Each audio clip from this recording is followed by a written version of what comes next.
اعوذ باللہ من الشیطان الرجیم بسم اللہ الرحمن الرحیم وَإِنْ عَزَمُوا الطَّلَاقَ فَإِنَّ اللَّهَ سَمِيعٌ عَلِيمٌ۔ اور اگر بالکل چھوڑ ہی دینے کا پختہ ارادہ کر لیا ہے تو اللہ تعالیٰ سنتے ہیں، جانتے ہیں۔ 227 نمبر کی آیت آپ کے سامنے تلاوت کی گئی ہے۔ کل آپ کے سامنے بیان کیا گیا تھا کہ عربوں میں عورتوں کو اذیت پہنچانے اور ان کو تکلیف پہنچانے کے بہت سارے طریقے تھے۔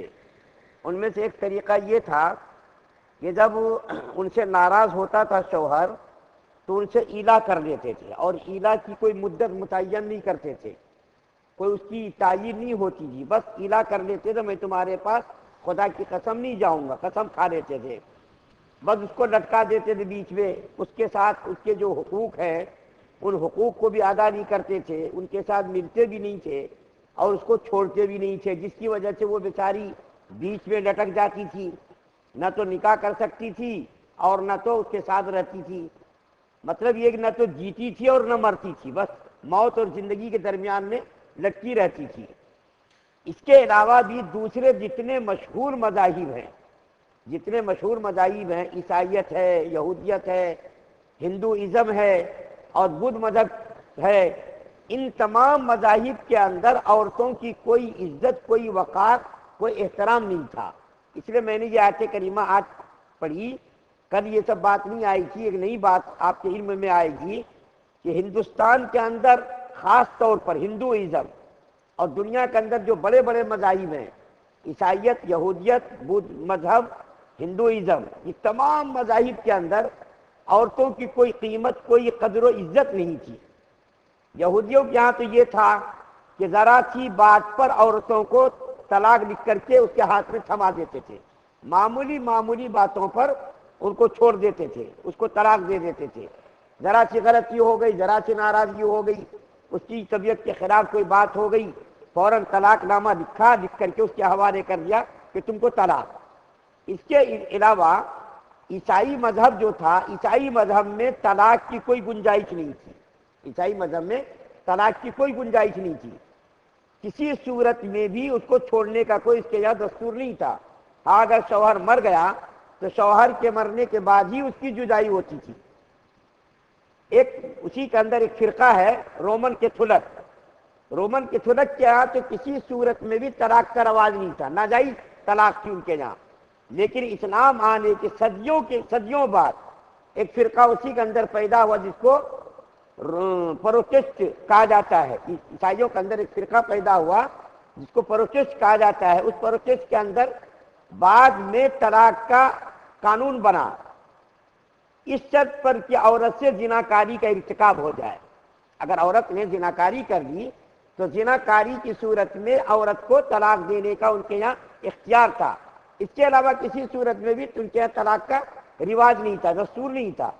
اس کے علاوہ ہندوستان کے اندر طلاق کا کسی صورت میں بھی رواج نہیں تھا۔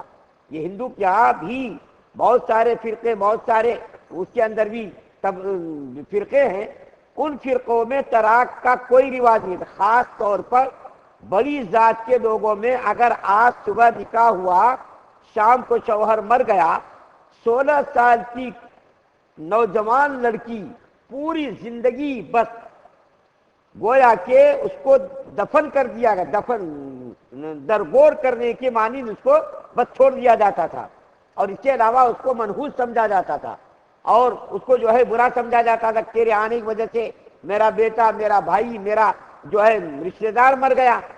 اور اگر خدا نہ خواستہ بڑی ذات کے لوگ سفر کرتے تھے اور صبح کے وقت اگر ان کی نظر کسی بیوہ عورت پر پڑ گئی تو وہ اپنے سفر کو ملتوی کر دیا کرتے تھے کہ بیوہ عورت، منحوس عورت کے چہرے پر نظر پڑ گئی، اب ہمارا سفر کامیاب نہیں ہوگا، بس وہ گھر آ جاتے تھے، پھر یہ سوچ کر کے کہ شاید وہ منحوس عورت یعنی بیوہ عورت چلی گئی ہوگی، پھر وہ گھر سے نکلتا تھا سفر کے ارادے سے، دوبارہ اگر کسی بیوہ عورت پر نظر پڑ گئی تو پھر وہ اپنا سفر ملتوی کر دیتا تھا کہ ہمارا سفر اب ناکام ہو جائے گا، اب ہمارا سفر کامیاب نہیں ہوگا۔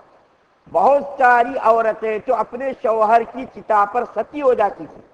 شوہر کی چتا جو لگتی تھی، لکڑی کو جلاتے تھے، اسی آگ میں بیوی بھی بیوہ عورت بھی چل جاتی تھی. یہ صدیوں تک ان کے یہاں دستور رہا اور یہ اظہار وفاداری کا ثبوت سمجھا جاتا تھا.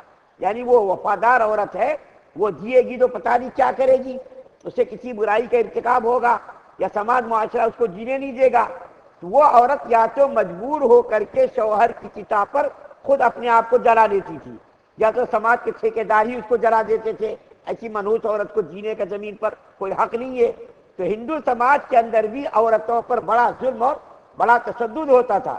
لیکن اسلام کے قربان جائیے، ساری دنیا کے ظلم و تشدد کو عورتوں کے ساتھ جو ناانصافی تھی، اس کے ساتھ جو ظلم و زیادتی ہوتی تھی، ان تمام ظلم و زیادتی کو اسلام نے ختم کر دیا. اسلام نے ان افراط و تفریط کو ختم کر کے اعتدال کا راستہ اختیار کیا. دنیا کے اندر جو ظلم و زیادتی ہوتی تھی، اسلام نے عورت کو، لڑکیوں کو رحمت قرار دیا اور یہ تک کہا کہ عورت کے قدموں کے نیچے جنت ہے. باپ جنت کا دروازہ ہے، عورت کے قدموں کے نیچے جنت ہے. اور بیٹی کیا ہے؟ خدا کی رحمت ہے. ایک بات غور کیجئے، بیٹے کو رحمت نہیں کہا گیا، بیٹی کو رحمت کہا گیا. جس گھر میں بیٹی نے وہ گھر تو اداسی دکھتا، اور باپ اگر مر جائے تو بیٹی ہی روتی، بیٹا تو بہت کم روتا ہے.